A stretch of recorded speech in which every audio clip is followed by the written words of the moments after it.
सुनैना संजय यवतकर, राष्ट्रवादी महिला जिल्हाध्यक्ष यवतमाळ। आम्ही आज जीवन प्राधिकरण या ऑफिसमध्ये यवतमाळला आलेलो आहोत। यवतमाळकरांचे होत असलेले हाल हे पाण्याचे मोठे भीषण आहे।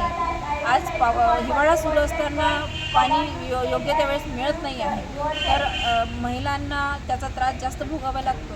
यवतमाळकरांना त्याचा त्रास होऊ नये आणि महिलांना त्याची चांगली योजना जी आलेली आहे अमृत योजनेमार्फत 24 तास पाणी मिळावं असं निवेदन आम्ही आज इथे MGPला महाराष्ट्र जीवन प्राधिकरणाला दिलेले आहे।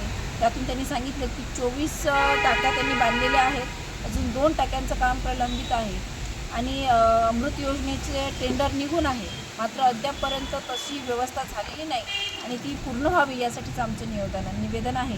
तर हा प्रश्न लवकरात लवकर जनतेचा सोडवावा असं या पद्धतीचं निवेदन आज आम्ही दिलेलं आहे राष्ट्रवादी पक्षाच्या वतीने। धन्यवाद।